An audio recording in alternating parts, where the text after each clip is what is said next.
सेठ के पास बहुत पैसा है। बस मैं नहीं हूँ। अगर एनडीटीवी पे एक दिन का बैन लग जाता है तो आप क्या कहेंगे कि हम क्या अरे करें? बैन कैसे लग जाता है? आप नहीं थे क्या? आप लोग नहीं हैं तो जब आप रहेंगे तो कैसे बैन लग जाए? यहां खड़ा होके न्यूज पढ़ देंगे सड़क पे। क्या है? मैंने कहा कहीं संविधान में लिखा है कि पत्रकार न्यूज पढ़ेगा तो स्टूडियो में ही पढ़ेगा? कहीं पढ़ देगा, पार्क में पढ़ देगा, गाड़ी में पढ़ देगा, नहीं होगा तो बाथरूम बंद करके जैसे गाते हैं वैसे न्यूज पढ़ देंगे। इसमें क्या है? करो जो करना है करो, बैन करना बैन करो, बंद करना बंद करो, जो करना है करो। नमस्कार, मैं रवीश कुमार। आपका अंदाज़ा सही है कि क्या कहने जा रहा हूं, लेकिन गुजारिश है कि जो भी कह रहा हूं उसे धीरज के साथ सुनिएगा। भारत की पत्रकारिता में स्वर्ण युग तो कभी था भी नहीं, लेकिन आज के दौर की तरह भस्म युग भी नहीं था। भस्म युग से मेरा मतलब है जहां इस पेशे की हर अच्छी बात तेज़ गति से भस्म की जा रही हो। यह दिन भी आना ही था। इस देश में अलग अलग नाम वाले अनेक चैनल हो गए हैं, मगर सब हैं तो गोदी मीडिया ही। उसका परिवेश, उसका इकोसिस्टम, पत्रकारिता का और माहौल सब खत्म कर दिया गया है। मगर पत्रकारिता करने और कराने का दावा भी सब कर रहे हैं। खासकर वो भी कर रहे हैं जो उसी सत्ता का हिस्सा माने जाते हैं, उसी के रूप में देखे जाते हैं, जिसकी ताकत से हर दिन पत्रकारिता इस देश में कुचली जा रही है। जब वो कहे कि वह उच्च स्तरीय पत्रकारिता करना चाहता है, तब ऐसा दावा करने वालों को ज़रा संदेह की निगाह से देखिए। गोदी मीडिया और सरकार भी पत्रकारिता का अपना मतलब आपके ऊपर थोपना चाहती है। अगर इसका मतलब किसी भी रूप में वही है, तब आप एक बार फिर से झांसे में आने वाले हैं। इस वक्त अपने संस्थान को लेकर कुछ खास नहीं कहना चाहता, क्योंकि भावुकता में आप तटस्थ नहीं होते, ऑब्जेक्टिव नहीं हो सकते हैं। एनडीटीवी में 26-27 साल गुजारे हैं। इतनी लंबी यात्रा के अपने उतार चढ़ाव भी हैं। अनेक साथी, वरिष्ठ, कनिष्ठ सब शामिल हैं। कितने लोगों ने साथ दिया है।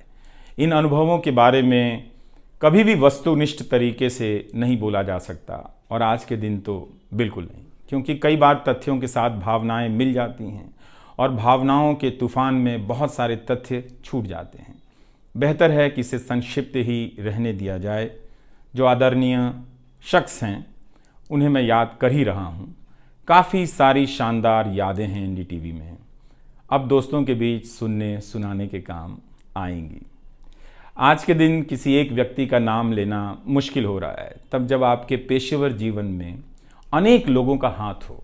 कैसे एक का नाम ले सकते हैं? मैं जानता हूं कि पूर्व सहयोगी, मौजूदा सहयोगी सब मुझ में अपना हिस्सा देखते हैं, और वो सही भी है।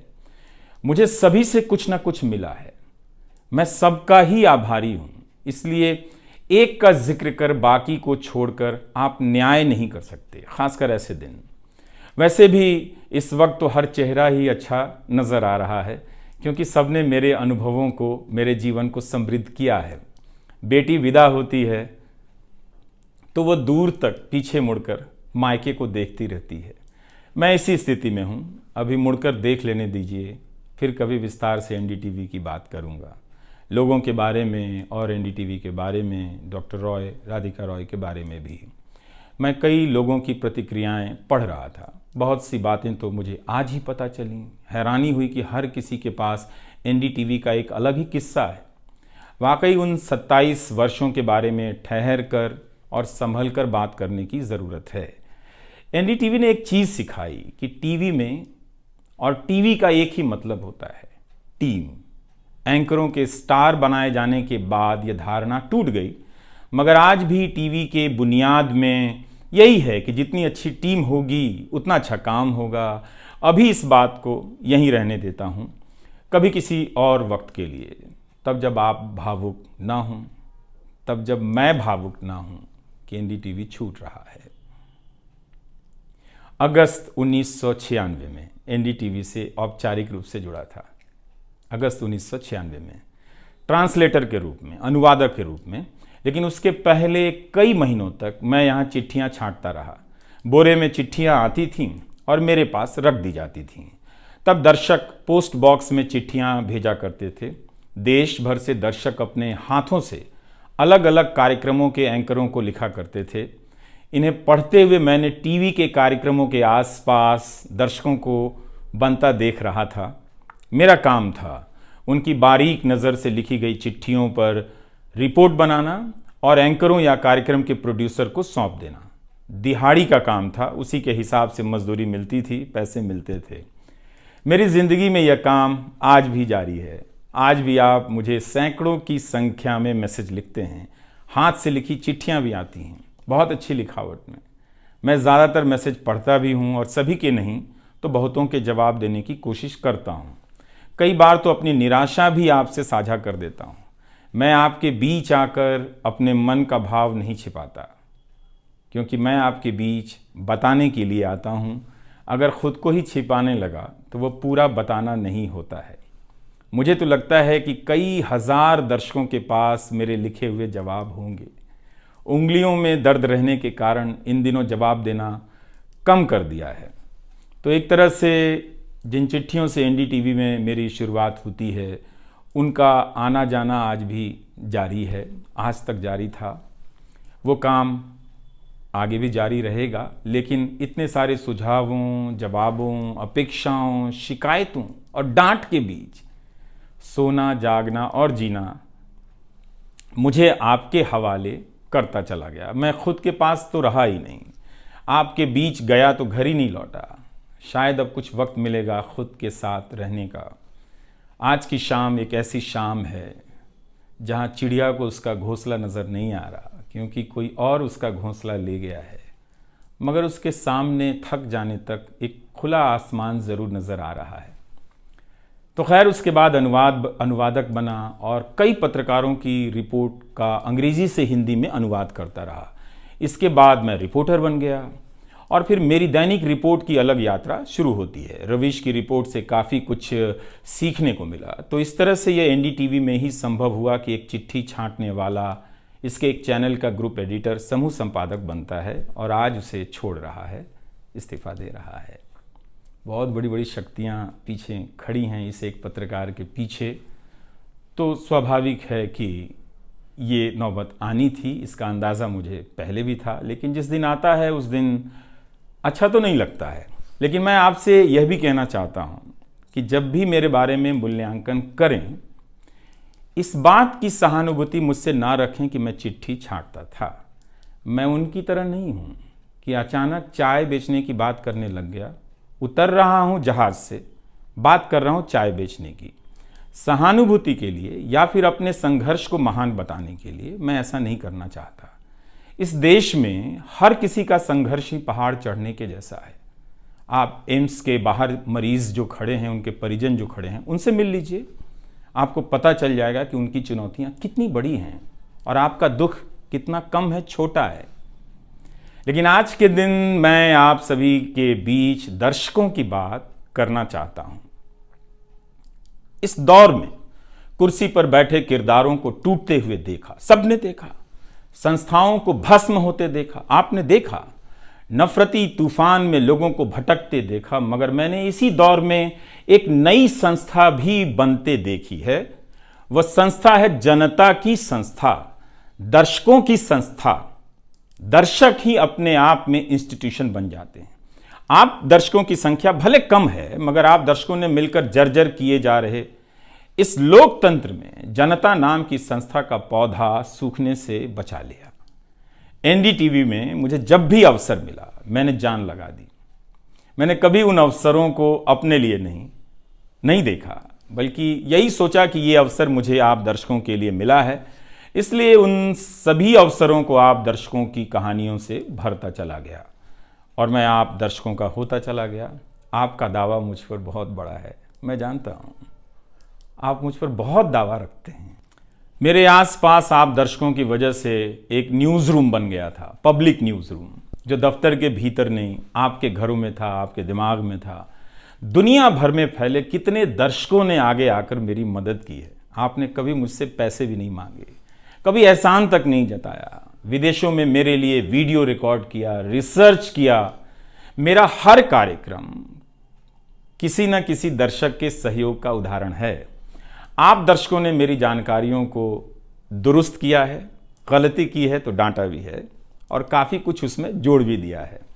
कई सारे एक्सपर्ट, कई सारे छात्र, कई सारे प्रवासी भारतीय, स्थानीय भारतीय दर्शक बनने के साथ साथ मेरा साथ दे रहे थे और पत्रकार भी बन रहे थे और इस पेशे के एक छोटे से द्वीप को बचा रहे थे।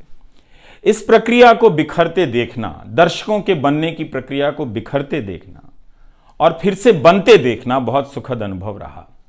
आप दर्शकों में से कईयों ने मेरे लिए अलग अलग भाषाओं से अनुवाद तक कर दिया। संसाधनों की हमेशा मेरे पास कमी रही, मगर आप सभी ने मिलकर पूरी कर दी, सिर्फ इसलिए कि प्राइम टाइम में जो भी जाए ठीक से जाए। वो मेरा नहीं, आपका प्राइम टाइम था। कभी खराब शो कर दिया तो आपने अपनी निराशा बताने में कोई संकोच नहीं की। आप वाकई लाजवाब हैं। दर्शक ही मेरे नियमित संपादक हैं, निरंतर संपादक हैं आप दर्शक मेरे। मैं अक्सर कहता हूं कि एक पेड़ में कई बारिशों का पानी होता है। आपके जैसे दर्शकों के होने में ही किसी रवीश कुमार का होना है। आप हर मौसम में बरसात बनकर आ जाते हैं, सूखते पेड़ों को हरा करने आ जाते हैं। आज आपकी बदौलत यूट्यूब पर, ट्विटर पर कितने ही पत्रकार खड़े हो गए। आप उन सभी के पीछे खड़े हैं। आज कई वेबसाइट हैं जिन्हें आप सब्सक्रिप्शन के बहाने आर्थिक मदद देते हैं। जब लोकतंत्र में एक भी संस्था नजर नहीं आ रही थी, अदालतें कमजोर नजर आ रही थी, आ रही हैं, आप दर्शक नजर आ रहे थे। आज के दौर में आप ही पत्रकारिता के सबसे बड़े संस्थान हैं। पत्रकारिता अब संस्थानों में नहीं बची है, आप जैसे दर्शकों के बीच बची हुई है, जिनकी मदद से आज पत्रकार सवाल पूछ रहे हैं। यही आपका इस वक्त में सबसे बड़ा योगदान है। हो सकता है कि कोई जनता की आवाज को पूरी तरह कुचल दे, उसकी आवाज पर धार्मिक नफरतों की आंधी धूल को भर दे, ढक दे, लोकतंत्र को मिटा दे, मगर आप दर्शकों का होना हौसला देता है कि लोकतंत्र भले खत्म हो जाए मगर उसकी चाहत कभी खत्म नहीं होगी, क्योंकि आप जैसे दर्शक अपनी जवाबदेही को, जिम्मेदारियों को बहुत खूब समझते हैं। इस मुश्किल वक्त में आपने एक पत्रकार पर भरोसा किया, उसे कितना प्यार दिया। कई बुजुर्ग माओं ने मेरे बाल सहला दिए, गाल छू लिए, तो किसी ने मेरे गमले में गुलाब के फूल लगा दिए, किसी ने चने का सत्तू भेज दिया कि मेरी सेहत ना खराब हो, किसी ने शहद भेज दी, किसी ने धूप में खड़े देखा तो सर पर गमछा तान दिया और छाता खोल दिया, किसी ने जेब में कलम रख दी, महंगी कलम। आज के दिन मैं एनडीटीवी से ज़्यादा आप दर्शकों को याद करना चाहता हूँ। आपके बिना मैं कुछ नहीं कर पाता। मुझे आप दर्शकों पर नाज है। कई बार लगता है कि मैं संस्था का कम, आप दर्शकों का प्रतिनिधि ज़्यादा हूँ। मुझे काम करने की आज़ादी मिली संस्था में, निर्बाध आज़ादी, और उस आज़ादी को मैंने हमेशा संभाल कर रखा, क्योंकि आपकी तेज़ नज़र मुझ पर थी। खुद को काफ़ी संभाला कि कुछ गलती ना आ जाए, कुछ मुझसे चूक ना हो और मुझ में अहंकार ना आ जाए और बदले में आज़ादी चली जाए। मेरे आगे दुनिया बदलती रही, मगर टेस्ट मैच के खिलाड़ी की तरह पिच पर टिका रहा।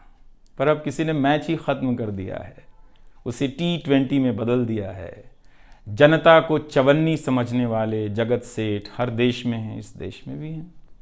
अगर वो दावा करें कि आप तक सही सूचनाएं पहुंचाना चाहते हैं, तो इसका मतलब है कि डॉलर अपनी जेब में रखकर आपकी जेब में चवन्नी डालना चाहते हैं।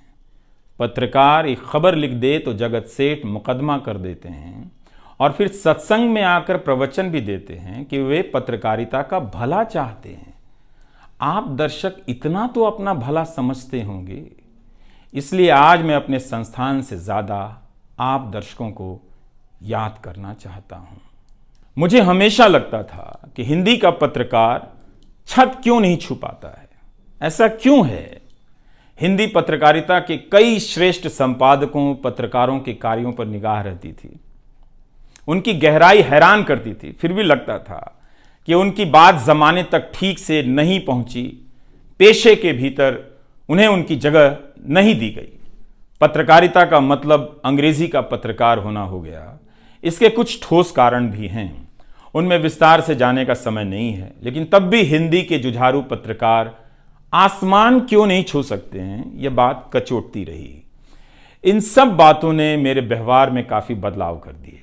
भाषा को संयमित किया, मर्यादित किया, ताकि हिंदी का प्रभाव कम ना हो। बहुत सजगता से अपना काम इस तरह से किया कि लोगों को, देश के किसी भी हिस्से के लोगों को मेरी हिंदी से प्यार हो जाए। मेरी मातृभाषा हिंदी नहीं है, भोजपुरी है। भोजपुरी गांव है मेरे लिए।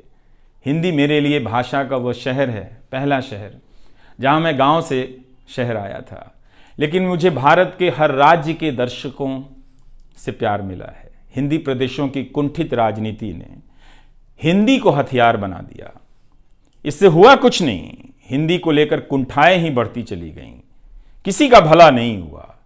मैं उन सभी गैर हिंदी भाषी पत्रकारों, सामाजिक कार्यकर्ताओं, विद्वानों का शुक्रिया अदा करना चाहता हूं, जिन्होंने मेरी हिंदी को समृद्ध किया, जिन्होंने मेरे लिखे हुए का अपनी भाषा में अनुवाद किया और अपनी भाषा में लिखी हुई जानकारियों का मेरे लिए अनुवाद कर दिया मुफ्त में। कई बार लगता था कि अलग अलग डिब्बे जुड़ते जा रहे हैं और रेल बनती जा रही है। उर्दू, मलयालम, तमिल, कन्नड़ा, पंजाबी, गुजराती, मारवाड़ी, बंगाली, मराठी भाषा के पत्रकारों ने कितना कुछ जोड़ा है।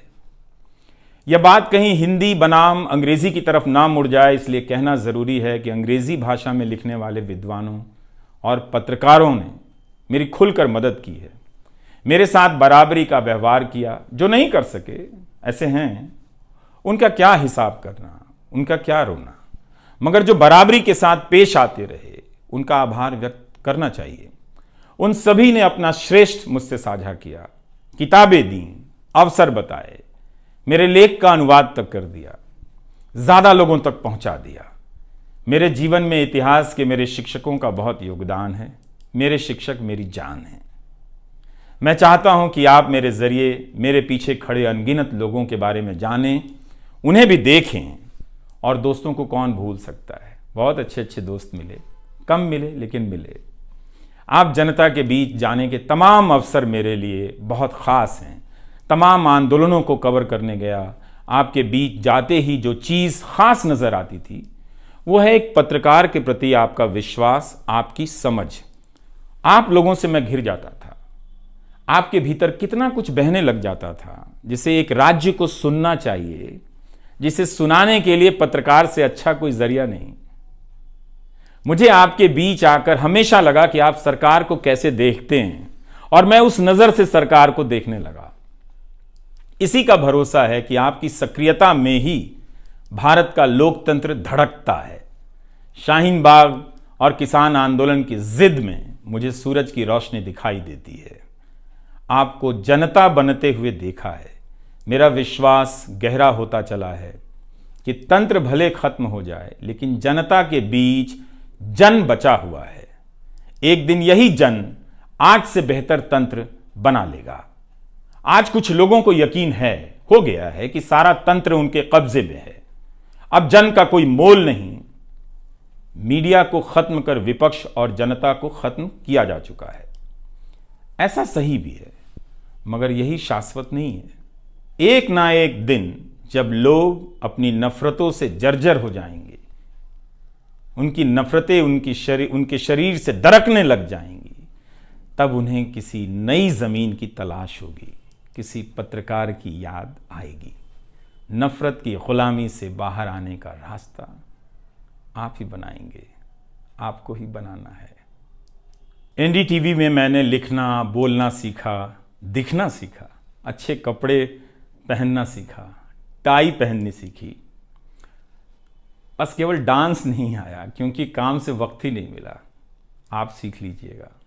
आज के दिन मैं अपनी महिला सहयोगियों को ख़ास तौर से याद करना चाहता हूँ। काम के प्रति ईमानदारी, टिक कर काम करना और पेशे की नैतिकता की समझ मुझे अपनी महिला सहयोगियों से मिली है, और मैंने उनसे चुरा भी ली है।